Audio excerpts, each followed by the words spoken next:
წმინდა წერილი ძალიან ხშირად ამბობს ერთ ფრაზას, განსაკუთრებით გამოცხადების წიგნის მეორე მესამე თავები. გამოცხადების წიგნის მეორე მესამე თავები გვაუწყებს და გვეუბნება, ვისაც ყური აქვს, ისმინოს, რას ეუბნება სული ეკლესიას. დიდება უფალს, ვისაც ყური აქვს, ისმინოს. ყური ყველას აქვს. სმენაც ბევრ შეუძლია, მაგრამ სამწუხაროდ ხშირად ჩვენის არ გვესმის, რაც ღმერთს უნდა რომ გვესმოდეს. და ეს არის ხშირად პრობლემა.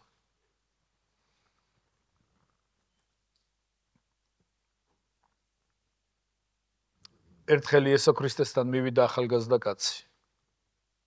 და ეუბნება მას, კეთილო მოძღვარო. რა გავაკეთო, რომ საუკუნო სიცოცხლე დავიმკვიდრო?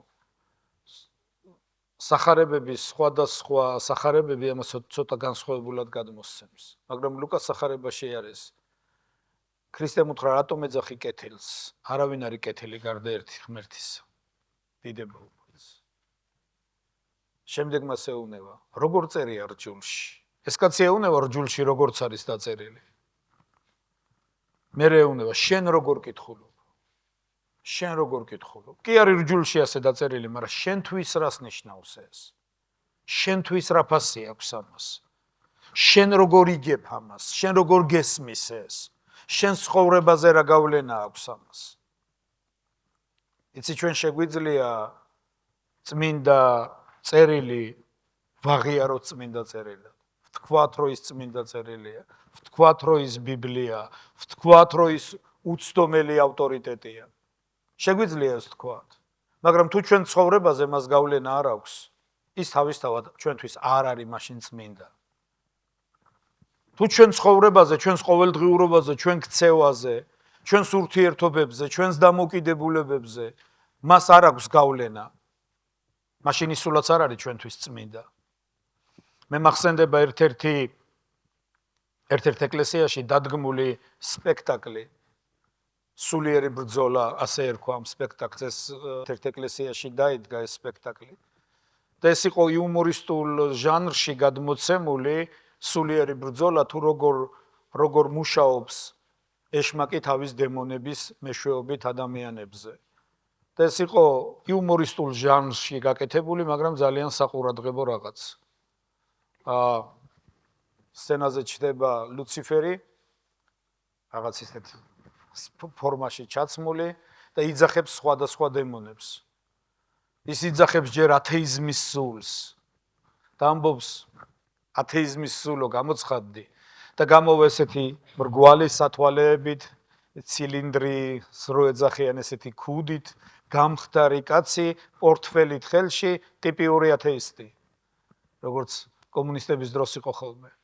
და ეუბნება, აბა როგორ მუშაობო შენ ადამიანებთანო? ეს ათეისტი ეუბნება, რომ მე ყველას ვეუბნები, ღმერთი არ არსებობს, არც ეშმაკი არ არსებობს, საერთოდ სულიერი სამყარო არ არსებობს, მე ყველას ამას ვეუბნები.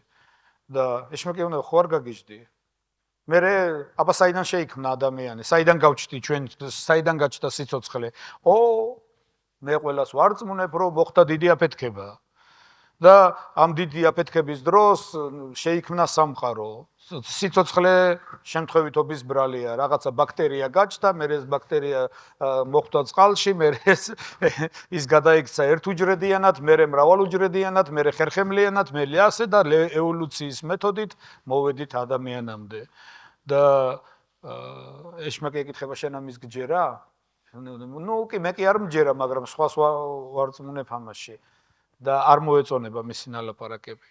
ჩემთვის ყველაზე შემძრავი ამ სპექტაკლში იყო, როცა ბოროტმა გამოიძახა რელიგიის სული. რელიგიის სულო გამოცხადდი და გამოდის მონაზვნის ფორმაში ჩაცმული ქალბატონი.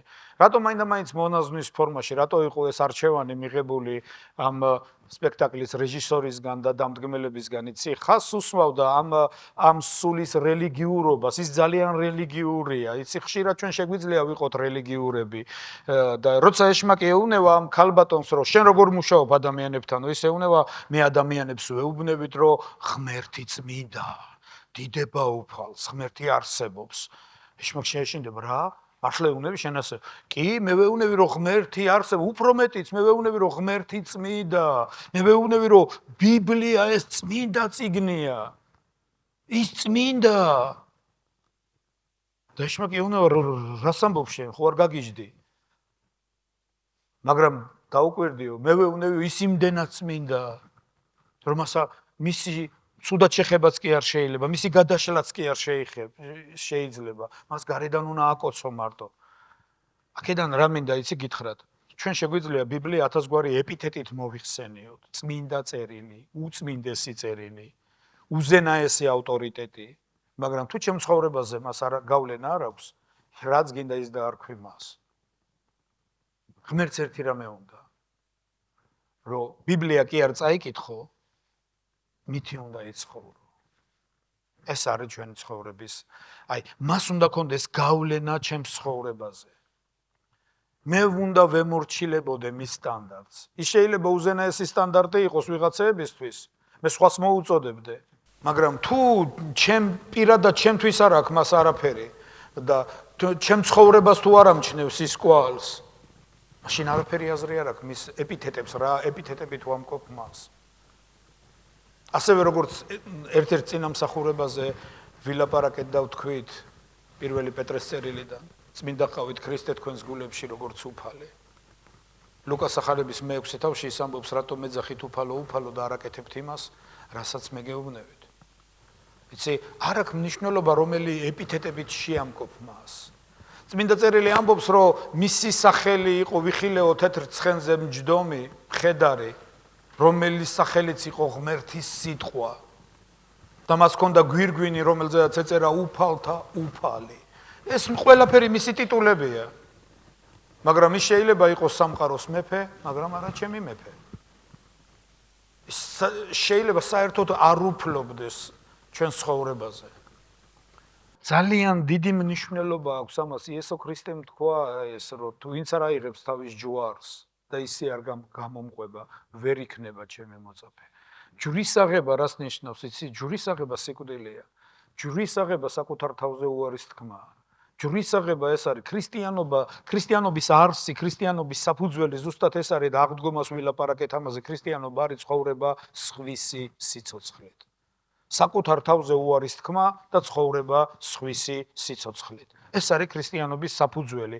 ქრისტიანობა არ არის რჯული, ქრისტიანობა არ არის რაღაცის კეთება ან არ კეთება.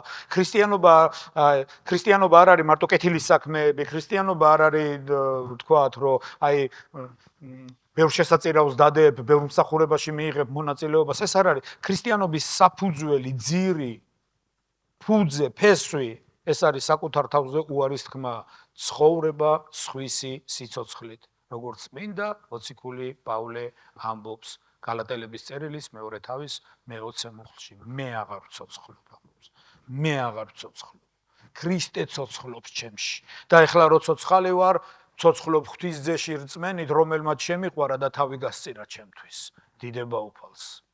ასევე იგივე წმინდა მოციქული პავლე კოლოსელების მესამე თავის მესამე მუხლში ამბობს, თქვენ დაიხოცეთ და თქვენი სიცოცხლე დაფარულია ქრისტესთან ღმერთში. ზუსტად ეს არის ჯვარი, რომ მე კი აღარ ვცოცხლობ. ეს უნდა ვირწმუნო მე. მე უნდა ვირწმუნო ეს და რწმენა არის რა? ებრაელების მე-11 თავის პირველი მუხლის თანახმად რწმენა არის მტკიცე დარწმუნება იმაში, რაზედაც ვიმედოვნებთ, დადასტურება იმისა, რასაც ვერ ვხედავთ. რას ვერ ვხედავ? მე მკვდარი არ ვარ, მე რომ მკვდარი ვარ, ამას ვერ ვხედავ. მაგრამ მე უნდა ვირწმუნო, რომ მე მკვდარი ვარ. გასაგებია? მე უნდა ვირწმუნო, რომ მე მოვკვდი. მე უნდა ვირწმუნო, რომ ჩემი სიცოცხლე დაფარულია ქრისტესთან ღმერთში და მე უნდა ვირწმუნო, რომ ამ დედამიწაზე მისი სიცოცხლით ვცოცხლობ. და ზუსტად ამას ამბობს წმინდა მოციქული პავლე კოლოსელების წერილის მესამე თავის მესამე მუხლში, პირველ ნაწილში. თქვენ დაიხოცეთ და თქვენი სიცოცხლე დაფარულია ქრისტესთან ღმერთში და როცა გამოჩნდება ქრისტე, თქვენი სიცოცხლე. ანუ თუ ქრისტე არის ამ დედამიწაზე ჩემი სიცოცხლე, როცა ის გამოჩნდება, მაშინ თქვენს გამოჩნდებით, მასთან ერთად დიდებით, იმიტომ რომ ის ჩვენს დამცირებულ სიცოცხლეს გარდაქმნის თავისი დიდების სხეულის მსგავსად. დიდება უფალს. ეს არის ის ჭეშმარიტება, რაც ხშირად უნდა ვილაპარაკოთ, ეს ხშირად უნდა შევახსენოთ ჩვენს თავს და ხშირად უნდა ვთქვათ, ეს მე უნდა ვირწმუნო, ამაში მე უნდა ვიცოცხლო. ეს არის ის რეალობა, რომელიც არ ჩანს თვალით, მაგრამ მე უნდა ვირწმუნო ეს რეალობა და უნდა ვიცხოვრო ამ რეალობაში, რომ ეს არის ჩვეულებრივი რეალობა. არა ვირტუალური რეალობა, არამედ 100%-იანი რეალობა, რომლებსაც უბრალოდ სხვები ვერ ხედავენ. მოსეზე წერია. მოსე იყო ასეთი ადამიანი. მოსე იყო რწმენის ადამიანი. ებრაელთა წერილში მოსეზე წერია, რომ რწმენით აირჩიაო მოსემ. უარი ეთქვა, წოდებული იყო ფარაონის ასულის ძედ და ეგვიპტის საგანძურებზე უარი თქვაო და ღმერთის ხალხთან ტანჯვა უფრო მეტ ნეტარებად ჩათვალა, ვიდრე ეგვიპტის საგანძურები და ფარაონის რისხვას არ შეუშინდა. უარი თქვა ყველაფერზე, რადგან მტკიცე იყო, თითქოს უხილავს ხედავდა. დიახ, ის უხილავს ხედავდა. რასაც სხვები ვერ ხედავდნენ, ის იმას ხედავდა. ის ხედავდა რწმენით. ის უყურებდა რწმენით. ერთხელ იესოსთან მივიდნენ და უთხრეს, რომ შენ ა ブラ ამზე დიდი ხარ? ჩვენს мама ა ブラ ამზე დიდი ხარ? იოანეს სახარების მერვე თავში ეს მოთხრობილი. შენ ჩვენს мама ა ブラ ამზე დიდი ხარ? იესო ეუბნება, ა ブラ ამი мама თქვენი მოხარული იყო, ეხილა ჩემი დღე და იხილა და გაიხარავ. სად იხილა, სად ა ブラ ამი, სად იესო? ეუბნება, შენ 50 წლისაც არა ხარ, ა ブラ ამი გინახავს? ა ブラ ამი мама თქვენი მოხარული იყო, ეხილა ჩემი დღე და იხილა და გაიხარა. როგორ იხილა ა ブラ ამმა ქრისტეს დღე? რწმენით. რწმენით. რასაც ხვები ვერ ხედავდნენ, ა ブラ ამა ის დაინახა. ა ブラ ამა დაინახა თუ როგორ დაიბადებოდა მისი თესლიდან მესია და მხსნელი. ა ブラ ამა ის დაინახა როგორ იკურთხებოდა მის თესლში სამყაროს ყველა ერი, დიდება უფალს. ა ブラ ამა დაინახა როგორ გახდებოდა კი არა, გახდა. ა ブラ ამი გახდა მრავალი ერის мама, დიდება უფალს. და ა ブラ ამი мама თქვენი მოხარული იყო, ეხილა ჩემი დღე იხილა და გაიხარა. მეგობრებო, ეკლესია შედის თავისი ისტორიის და თავისი არსებობის ძალიან რთულ ეტაპზე. ეს შეიძლება ითქვას და შეიძლება ვთქვათ, რომ უფრო რთული ეტაპი იქნება, ვიდრე ნერონის დევნის დრო. ეს უფრო რთული ეტაპი არის და ზუსტად ეს არის გარდამტეხი მომენტი.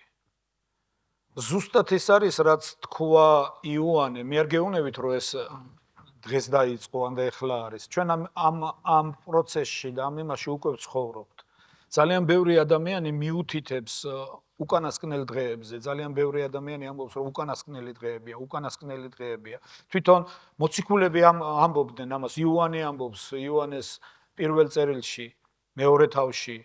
საყვარელო შეგაგონებთ, იცოდეთ, რომ ბოლო ჟამია ახლა და მრავალი ანტიქრისტი აღდგაო და მრავალი ანტიქრისტი გამოვიდა წუთის სოფელში.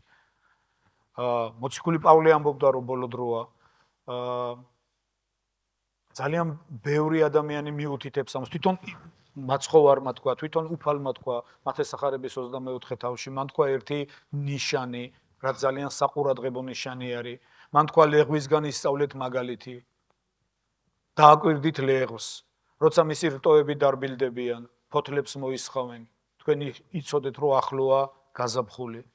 ასევე თქვენ როცა იხილავთ ყველაფერ ამას, რაც ხდება, რაც მანამდე თქვა მან, როცა იხილავთ ყველაფერ ამას აღმთარს, იცოდეთ, რომ ახლოა კართანო, დიდება უფალს. თუ წაიკითხავთ მათეს სახარების 24 თავს, თქვენ ნახავთ იქ, რომ მოისმენთ ხმას ომებზე და ომების შესახებ. შეიძლება ვინმე სკეპტიკოსმა თქვას, რომ ომები სულ ყოველთვის იყო. დიახ, იყო. მაგრამ არც ერთი ომი არ იყო მსოფლიო ომი. არც ერთი ომი არ ეხებოდა გლობალურად მთელ მსოფლიოს. ბევრი სისხლის ღვრა იყო, ბევრი ბრძოლა იყო, ბევრი ხოცვა იყო, მაგრამ არც ერთი ომი არ იყო გლობალური, მათო 1914 წელს დაიწყო ერთი ომი, რომელიც იყო მსოფლიო ომი და რომელმაც მილიონობით ადამიანის სიცოცხლე წაიღო. მას მოყვა მეორე მსოფლიო ომი, რომელიც 1939 წელს დაიწყო. და 6 წლის განმავლობაში 20 მილიონზე მეტი ადამიანი იქნა განადგურებული ამ ომში. მაგრამ გასაოცარი იცი რა არის? მეორე მსოფლიო ომმა თითქოს გადაჭრა პრობლემა, თითქოს დამარცხდა ფაშიზმი, შეიქმნა გაერთიანებული ერების ორგანიზაცია, ჯერ ერთა ლიგა, მერე გაერთიანებული ერების ორგანიზაცია. შეიქმნა ადამიანების უფლებათა დეკლარაცია და ყველა ქვეყანაში თითქმის მეტნაკლებად, ყველა ქვეყანაში დაიწყეს ბრძოლა იმისთვის, რომ ადამიანის უფლება, ძირითადი ფუნდამენტური უფლებები დაცული ყოფილიყო. საზოგადოება გახდა ემანსიპირებული, თანასწორობა გახდა ყველაფრის საყრდენი, რომ ყველა ადამიანი თანასწორია კანონისა და ღვთის წინაშე. თითქოს ყველაფერი დაალაგდა, თითქოს მშვიდობა უნდა დამდგარიყო, თითქოს ხანგრძლივი მშვიდობა უნდა ყოფილიყო მთელ მსოფლიოში. მაგრამ თუ სტატისტიკას შეხედავთ, სტატისტიკა არის ერთ-ერთი რაღაც, რომელიც ფაქტებს ითვლის. მეორე მსოფლიო ომის შემდეგ წვრილ კონფლიქტებში ადამიანის გარდაცვლილთა რიცხვი 3-ჯერ მეტია, ვიდრე მეორე მსოფლიო ომში იყო. თითქოს მშვიდობა და ამაზე ქრისტე ლაპარაკობდა. თქვენ მოისმენთ ომებს და ხმებს ომების შესახებ. თიზამოს, ნუ შეშინდებითო, ჯერ კიდევ არ არის აღსასრული. ვინაიდან აღდგება ერის წინააღმდეგ და სამეფო წინააღმდეგ. ბიბლია ამბობს ასე. სინამდვილეში ეს თარგმანია, რომ ეთნიკური ჯგუფი აღდგება ეთნიკური ჯგუფის წინააღმდეგ. ერთი ეთნიკური ჯგუფი რაღაცის გამო გამოუცხადებს დავას მეორე ჯგუფს. იცით, ქრისტემ თქვა, იქნებაო ეს ყველაფერი. მერე თქვენ მოისმენთ ეპიდემიებზე. სულ რამდენიმე წელია, რაც გამოვედით ჩვენ ერთ-ერთი ბოლო ეპიდემიიდან და ეს იყო კორონავირუსის ეპიდემია. და იცით, როგორ ვიყავით ჩაკეტილი სახლებში, როგორ ვერ გავდიოდით ღამე გარეთ. იცით, როგორ შიშით ველოდებოდით ვიღაცისგან ინფორმაციას, რომ ისიც ხო არ და ისიც დაინფიცირდა, ის თურმე ცუდად ყოფილა, ის თურმე საუნთყოფოში დაუწვენიათ. უამრავის ოჯახს შეეხო ეს.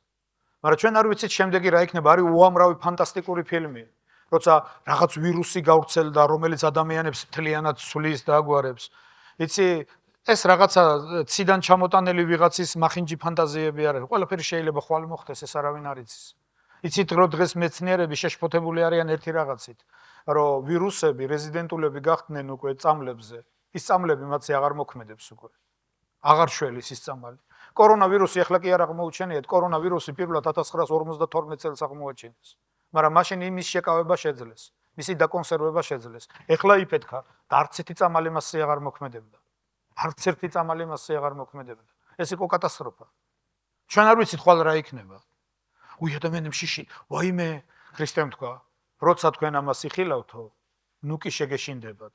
თავი მაღლა ასწიეთ და თქვით, რომ თქვენი განთავისუფლების დღე მოდის.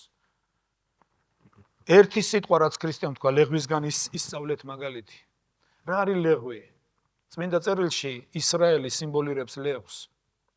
რა არის მაგალითი? როცა მისი რტოები დარბილდებიან და ნაყოფს მოისხავენ.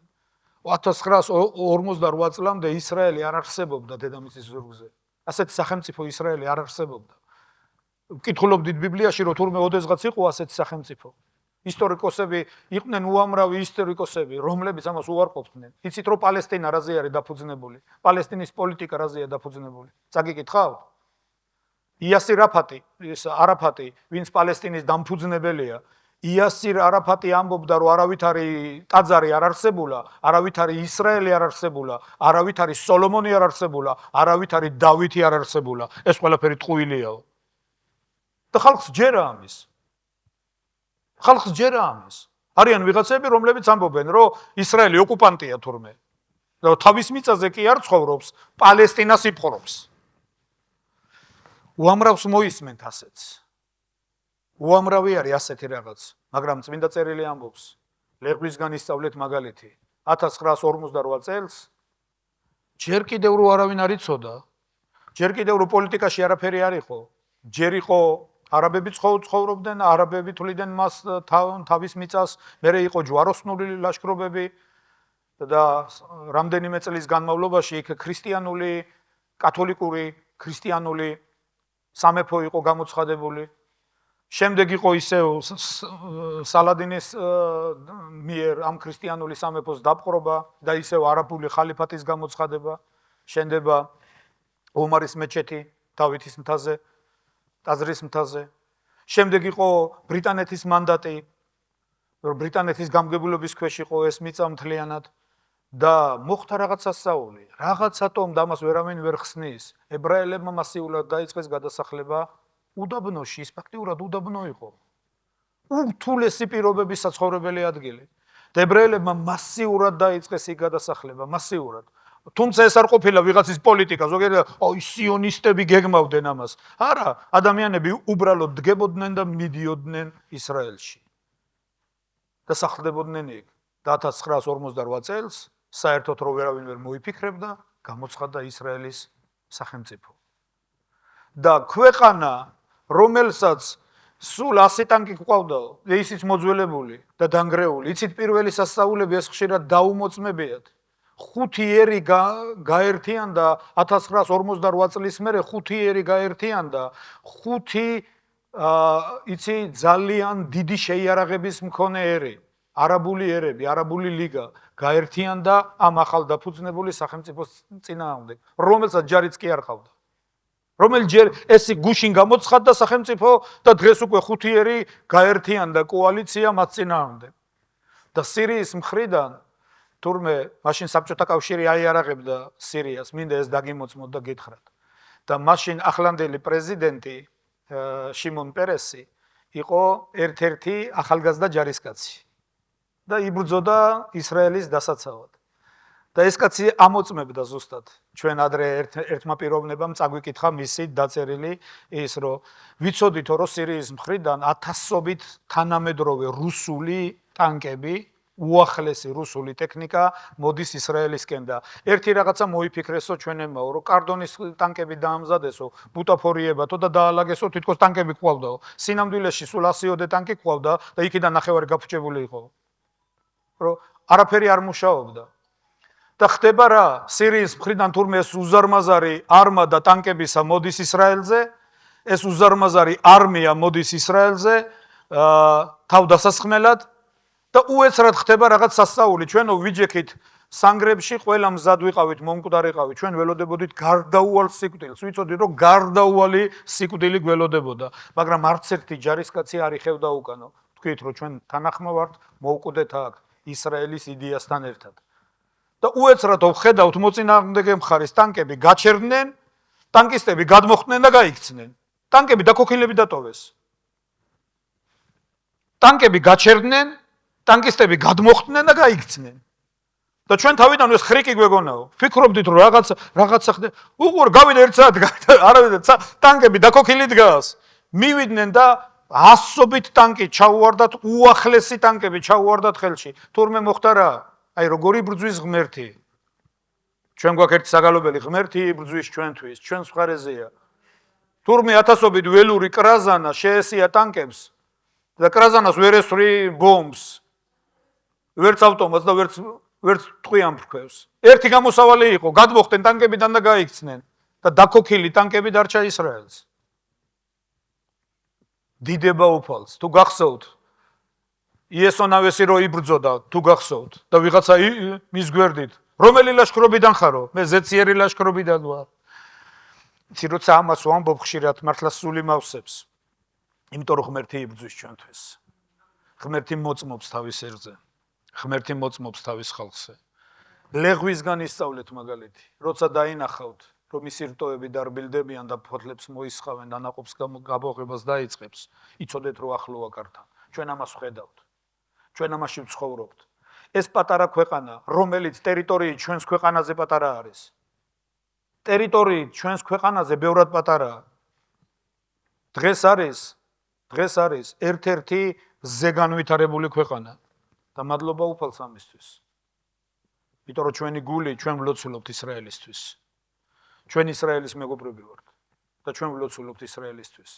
მე არ ვიცი ბევრი რაღაც, მაგრამ მე მწამს. ამიტომ უნდა ვიცოდეთ, რომ ჩვენ განსაკუთრებულ დროში ვცხოვრობთ. მე მინდა რამდენიმე ადგილი წაგიკითხოთ, მინდა წერილი და მეორე თავში, მეორე თესალონიკელების წერილის მეორე თავი, 10 მუხლიდან. ესეთი რაღაც არის დაწერილი.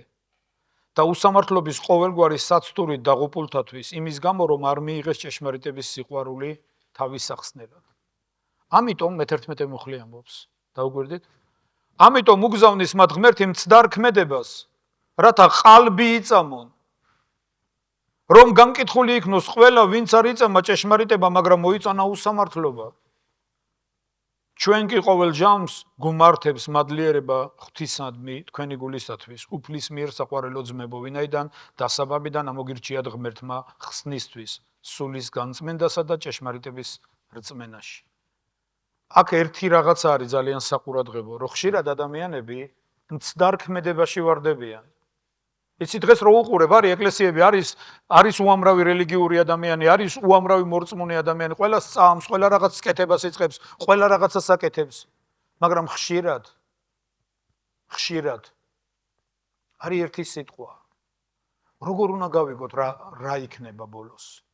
როგორ უნდა გავიგოთ ის დრო იყო, არ იყო, იცი რამდენი კითხვა ისმება, როგორ იქნება, ესე იქნება, აი სად უნდა წავიდეთ, როდის იქნება, რამდენი წელი გაგრძელდება, ერთხელ მახსოვს ეპისკოპოს ოლეგისთან იყვნენ ერთი თურმე მივიდნენ და რა იქნება ბოლოს, ესე იქნება, დასაწყისი გაიგეთო ოლეგია უნდა. მოდი ჯერ დასაწყისზე ვილაპარაკოთ. მაგრამ მე ერთი რაღაცა ვიცი.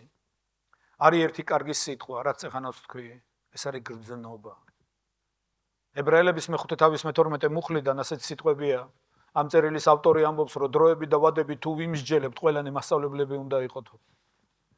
მაგრამ თქვენ ჯერ კიდევ ეს საყვედური არის. ეს არის სინანული ამ წერილის ავტორისა. დიდი ალბათობით მე მჯერა რომ ეს წმინდა მოციქული პავლე იყო. ეს არის მისი გულის ტკივილი, ამბობს, რომ წესი და რიგით ნორმალური დამოკიდებულება რო გქონოდა თქვენ ღმერთისადმი და წერილისადმი, ეს თქვენ უკვე მასწავლებლები უნდა ყოფილიყავით. ანუ ამას თქვენ კი არ უნდა გელაპარაკებოდეთ, თქვენ ამით უნდა წასულიყავით და სხვასთან უნდა გქონოდათ ამაზე საუბარი. მაგრამ ჯერ კიდევ რძეს გასმევთ. იმიტომ რომ ჩვილები ხართო. მოდი ავიღოთ შვილი. ჩვილის გრძნობები არასტაბილურია. გასაგებია? თუ მას არ გააკონტროლებ, თუ მას ყურადღებას არ მიაქცევ, შეიძლება ისეთი რაღაც ჩაიდინოს, თავი დაიზიანოს.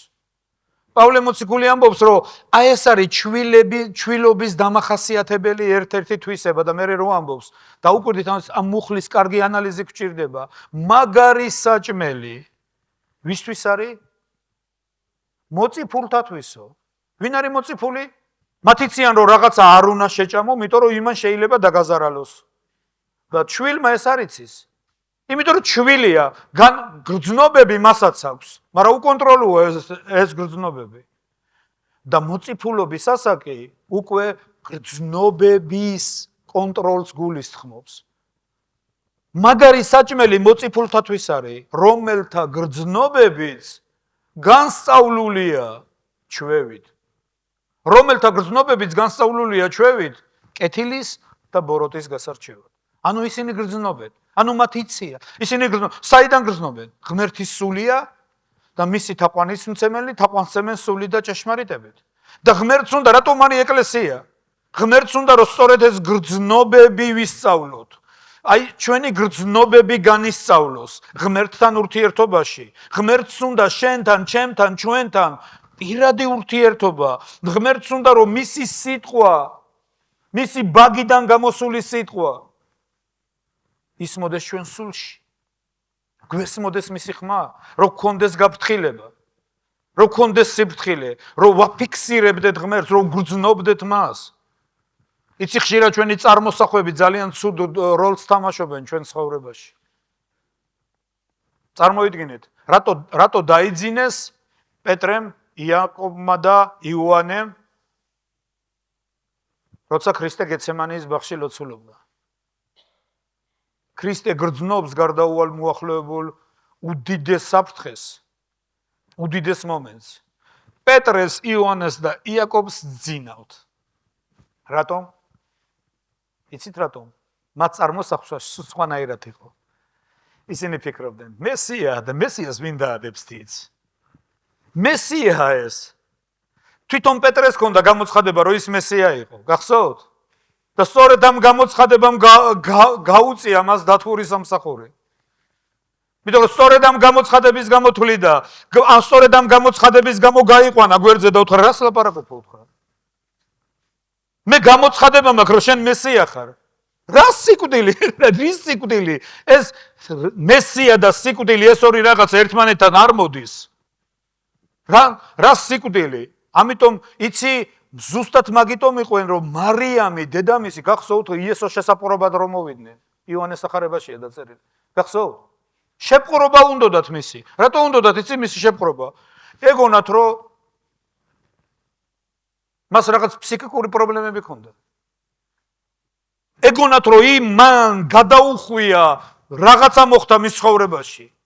იმიტომ რომ რასაც ის ლაპარაკობდა, იმ დროის არც ერთ ინტერპრეტაციაში არ ჯდებოდა. როგორ მესია, გასაგებია, ვირწმუნე, დავიჯერეთ რომ მესია, მაგრამ რა სიკვდილზე ლაპარაკობს, მესია როგორ შეიძლება მოგდეს? მესია ხო მეფეა. მესიამ ხო მესიანისტური სამეფო უნდა დაამყაროს, მესია ხო ტახტზე უნდა დაჯდეს. ხო ცათა სამეფო უნდა დამყარდეს. და რა სიკვდილი? ზუსტად ეს იყო. იესო წავიდა ლოცულობს, ილოცებს და მოვა. ჩვენ დავიძინოთ. არანაირ საფრთხეზე არ არის ლაპარაკი. და იცით რატო გაიფანტნენ მერე ყველანი? იმიტომ რომ იესო დაეჭირეს, იმიტომ რომ ის ჯვარს აცვეს. და ჩათვალეს უამრავს ეგონა რომ შეცდნენ. უამრავს ეგონა რომ შეცდნენ. ამიტომ არის წმინდა წერილი ამბობს, რომ დღეს რაც ხდება ჩვენ სირგვლივ, ჩემო მეგობრებო, ეს წვრთნა და ვარჯიშია ჩვენი გრძნობების. მოდი შეხედეთ მოციქულების ცხოვრებას. იესო იყო მათი ლიდერი. იესო აგზავნიდა მათ. ეუბნებოდა დღეს ამ სოფელში წადით, არ წაიღოთ ფული, არ წაიღოთ არაფერი, რომელ სახშიდაც მიხვალთ, აირჩიეთ რჩეული სახლი, რომელ სახშიდაც მიხვალთ, თქვით მშვიდობა და თუ ის სახლი ღირსი იქნება, ღმერთის მშვიდობა იქ დარჩება. გახსოვთ? წავიდნენ, დაავალეს, წავიდნენ, დაბრუნდნენ უკან გახარებულები, რომ ძალაუფლება მოქმედებდა. დემონებიც კი გვემორჩილებიანო შენი სახელი. დიდება უფალს. ახტაცებულები დაბრუნდნენ უკან. მერე მეორეგან წავიდნენ, მერე ქრისტე უნეოდა, ახლა ადექით აქ მივდივართ, გემში ავიდეთ, გადავცუროთ. საჭმელი არ არის უფალო, რაღა გვეშველება, თქვენ მიეცით საჭმელი, რას ლაპარაკობ, ამათ 300 დინარის საჭმელი არ ეყოფა, სად გვაქვს მაგდენი ფული? რა გაქვთ? 5 პური და 2 თევზი. მომიტანეთ 5 პური და 2 თევზი. მოუტანეს, დაამტრია, მისცა, მიუტანეთ ხალხსო უთხრა. გვეხუმრებით თუ რას ამბობ? ეს როგორ უნდა მიუტანო ვინმეს? მაგრამ რომ მიუტანეს პირველს და გამრავლდა და მეორეს და მესამეს, მე შეიძლება არ ვიცი. დარბოდნენ ალბათ და მე 12 გოდორი დარჩა ნარჩენები. გახსოვთ? და ქრისტემუთ რა იყიდეთ ახლა სათითაოდ დაატარეთ. მაგრამ ამას ყველაფერს ქრისტე აკეთებდა. და ერთი დღეც, ერთი მშვენიერი დღე გათენდა დილა და ქრისტე აღარ არის. განა არ არსებობს. განა თვითონ არიციან რომ ქრისტე არის, მაგრამ იქ აღარ არის. ქრისტე აღარ ავალებს. ყოველ შემთხვევაში აღარ ესმით რომ ქრისტე ავალებს. განა არ ავალებს. მაგრამ უბრალოდ მათი გრძნობები იმდენად არ არის ჯერ კიდევ გაწვრთნილი. განა ქრისტე არ არის, ფიზიკურად აღარ არის. ესე პეტრეს გაეღვიძათ ერთ დღეს და აღარ არის ის ვინც ავალებდა. აღარ არის ის ვინც ეუნეოდა აი ამ სოფელში წადით ახლა საჭმელი, ნუ იფიქრებთ მაგაზე. არ არის ის ვინც საყვედურობდა, როდემდე გითფინოთ თქვენ, როდემდე უნდა ვიყო თქვენთან ერთად. აღარ არის ის ვინც პურს ამრავლებდა. იცით, პეტრე ურწმუნო კი არ იყო და მართლა დაცემული გრძნობების ადამიანი. არა, დილაზე ადგა და უბრალოდ დაიწყო ლოგიკურად ფიქრი. მე ბებია ილიკო და ილარიონი. რო წავიდეთ მისიონერულ მოგზაურობაში, ტრანსპორტი ხო გვინდა? გვინდა. საჭმელი ხო გვინდა? გვინდა. ამას ხო ყველაფერს ფული უნდა, ფარა უნდა. უნდა? ხო სად არის ეს ფარა? სად არის და თევზაობა უნდა დავიწყო? ადგა და თქვა მე სათევზაოდ მივდივარ. ახსოვთ? გამოსავალი იპოვა, თვითონ გადაწყვიტა, რაც დღეს ნინო ამბობდა. შეიძლება ერთადერთი ლოგიკური გადაწყვეტილება იმსჯელა, იფიქრე, რა გავაკეთო, ეხლა ტაქსაობა უნდა დავიწყო. სხვა გამოსავალი არ არის. ქვევრის გატეხვა თქვენ არ გინდათ და ამას კიდე ქვევრიდან გამოსვლა უნდა და მე ქრისტე ღმერთი არა ვარ სასწაული მოვახდინო. პეტრე თქვა მე პურს ვერ გავამრავლებ. მე რა შუაში ვარ. მე ის ვიცი რომ უნდა წავიდე ვითევზაო დავიჭერ თევზს, გავყიდით გვექნება ფული და მე ის იმ ფულით A პუნქტიდან მივალთ რაღაც B პუნქტამდე. იმას იქით მე კიდე რაღაცა უნდა მოვიფიქროთ, რა ვიცი და რა იქნება. ეს იყო ლოგიკური მსჯელობა, ლოგიკური გადაწყვეტილება. მე ძალიან ხშირად გამომიყენებია ეს ჩემ ცხოვრებაში. იცი, ჩვენ ღმერთისთვის ძალიან ძვირფასები ვართ. ოღონდ არის ერთი რაღაც, რასაც ის არასდროს არ გააკეთებს. შენს გარეშე არასდროს არ ჩაერევა შენ ცხოვრებაში. არასდროს არ წავა შენი ნების საწინააღმდეგო. არასდროს არ ჩაერევა შენს გადაწყვეტილებებში. ის დაგელოდება, ის დაგელოდება, დაგელოდება, დაგელოდება, დაგელოდება. მაგრამ ხშირად ჩვენ ხვდებით ისეთ სიტუაციაში, ხშირად ჩვენ გადავკვეთავთ ხოლმე წერტილს, რომელსაც ქვია ზღვარი. ზღვარს მიღმა თუ აღმოჩნდი, უკან ვეღარ ბრუნდები. მე ადრე დაგიმოწმეთ ერთ ადამიანზე, ვისთვისაც ვლოცულობდი და გავიგონე ჩემს გულში ხმა, რა დამართე შენ ცხოვრებას. რა დამართე შენ ცხოვრებას. იცი ეს რომ ადგე და ეს შეიძლება დაგივარდეს და გააკეთო. მაგრამ 380 ვოლტში რო ჩართო დენში, ისე დაზიანდება რომ ვეღარ გააკეთებ.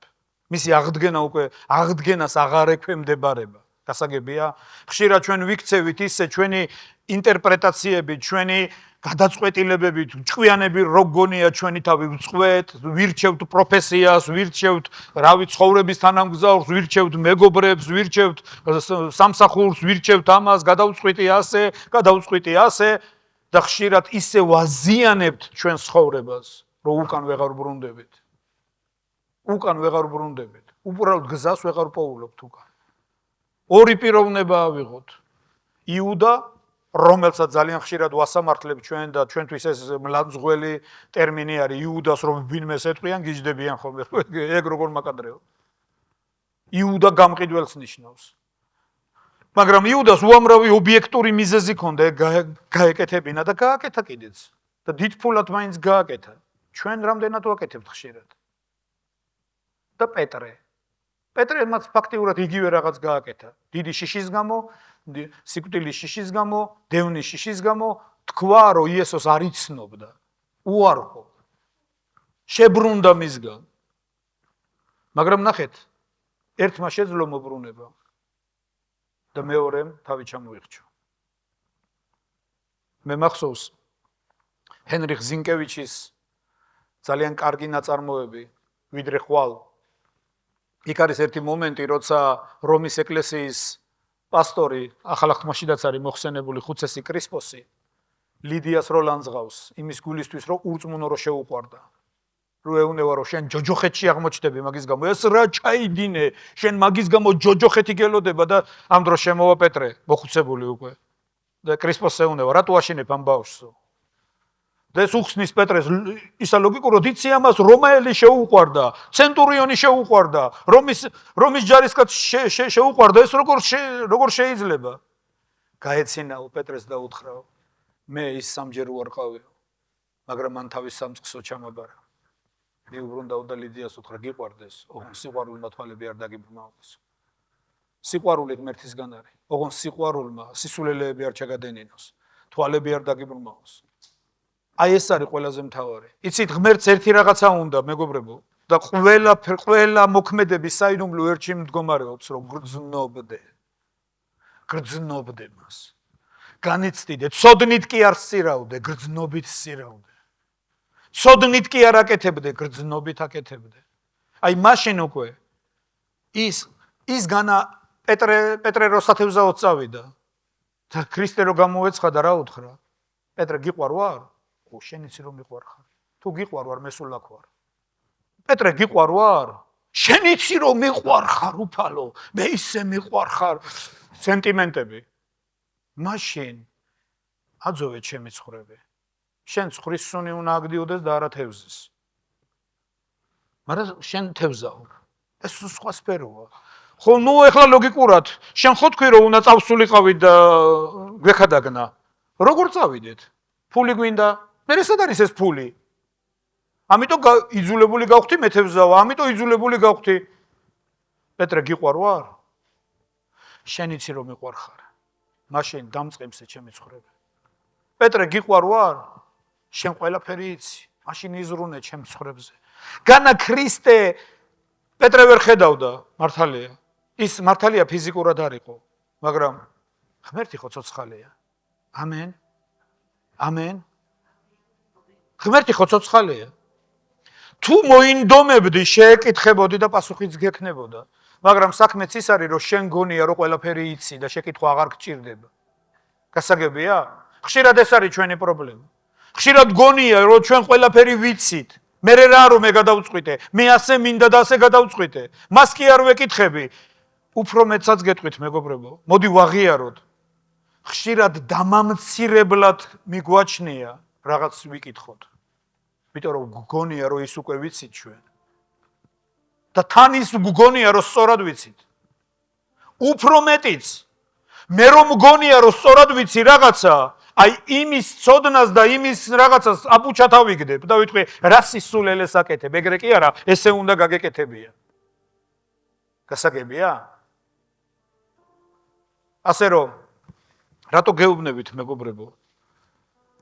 ქრისტემ თქვა, რომ მრავალი სრულწინასწარმეტყველი აღდგება და მრავალ შეაცდენსო. იცი რა არის ეს სრულწინასწარმეტყველება? უპასუხისმგებლო პასუხისმგებლობა. საერთოდ რო არ ეხება არაფერს. მაგრამ სიტყვა აქვს. თუ გახსოვთ იერემიას დროს, იერემიას ეძახდნენ მოტირალ წინასწარმეტყველს. სუტიროდა. იერემია ამბობს, ნაბუქოდონოსორს არ უნდა შეებრძოლოთო, გამოდგენ წინასწარმეტყველები, გაიკეთეს რქები. წავიდნენ, აი ასე ურქენო ნაბუქოდონოსორსო და გაანადგურებ ღმერთი ჩაგიგდებს ხელშიო. იერემია ამბობს, დაღუპავთ ქვეყანას. დაღუპავთ ქვეყანას. სცემეს იერემიას მაგის გამო. ორმოში ჩააგდეს მაგის გამო.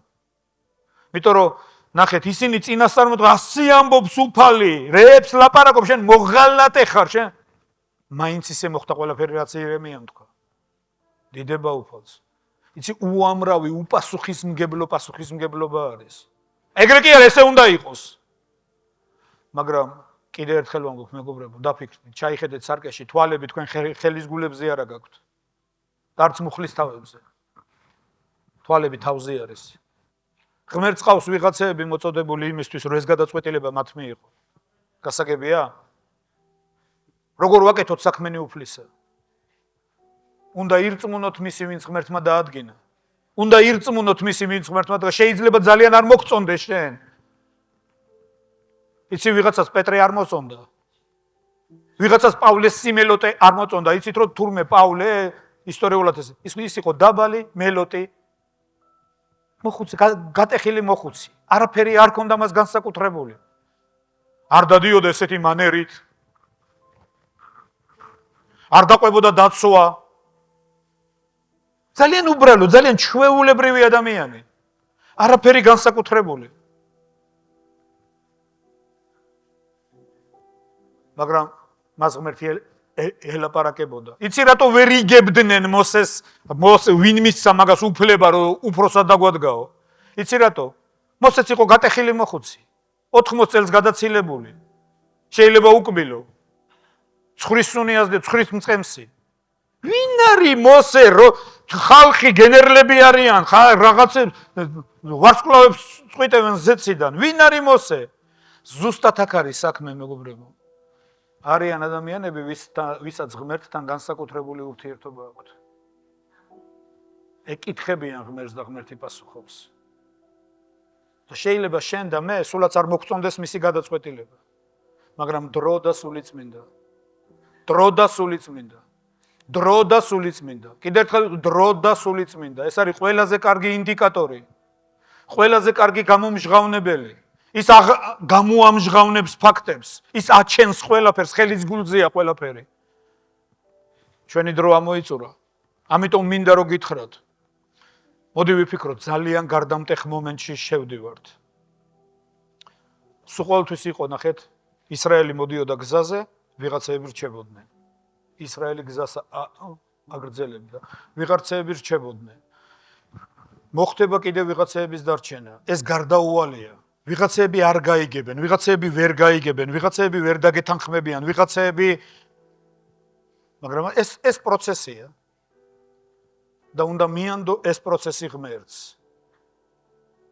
არ არის ჩვენი საქმე, არ შენი და არ ჩემი, ღვარძლისა და ხორბლის გარჩევა.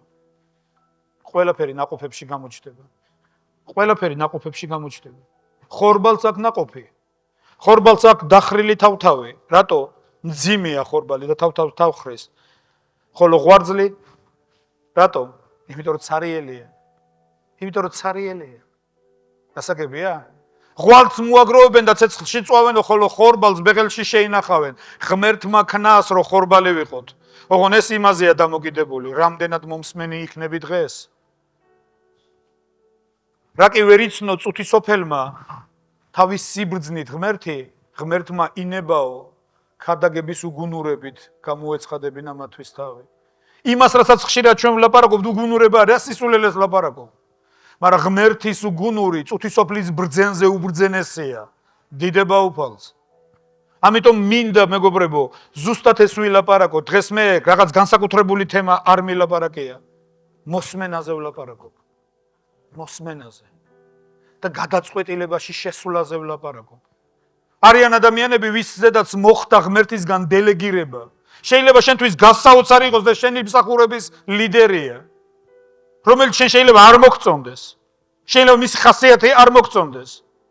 მაგრამ ის დაადგინა ღმერთმა, რათა შენ გასწავლოს მორჩილება. და შენ რო გონია რომ სამართლიანად იქცევი ხშირად, ეს ასე არ არის. ასე რომ მოდი ვისწავლოთ. თუ გინდა რომ ერთ დროს არ აღმოჩნდე გარეთ, დაფიქრდი დღეს და მოსმენა ისწავლე. თუ გინდა რომ ერთ დღეს არ აღმოჩნდე გაუცხოვებული, იყავი ახლოს ძალიან. იყავი ახლოს. და იყავი ასეთ დამოკიდებულებაში. როგორ ვაკეთოთ საქმენი უფლისა? უნდა ირწმუნო მისი, ვინც ღმერთმა წარმოგზავნა. უნდა ირწმუნო მისი, უნდა დაიჯერო მისი. უნდა შეუერთდე მას. ეს ძალიან მნიშვნელოვანია. იცი, ლოცვაც მრავალნაირია. ქრისტემ თქვა ერთხელ, ეს არის მათეს სახარების მე-6 თავში, ფარისევლებზე. და ასევე 23 თავში არის. ისინიო იგრძელებენო თავისი სამოსლის ბოლოებსო და ლოცვის თასმებსო. იცით რა არის ლოცვის თასმები? მათ აქვს თასმები ხელზე იხვევენ და თან ლოცულობენ. და რაც გრძელია ეს თასმე, ესე იგი უფრო დიდხანს ლოცულობ. მაგრამ ეს არ ნიშნავს იმას, რომ ადამიანი ღმერთს იცნობს. ლოცვაც ბევრნაირია. თუ გულში არ ლოცულობ და იმას, რასაც ლოცულობ, თუ შენს მოქმედებებში არ აისახება, რა აზრი აქვს ამ ლოცვას? ლოცვა პირველ რიგში თანაგრძნობაა. ლოცვა იმ გრძნობაში შესვლა არის და იმ გრძნობაში გაერთიანება არის. მოდი ვიფიქროთ ჩვენი გულის მოტივებზე და ფიქრებზე.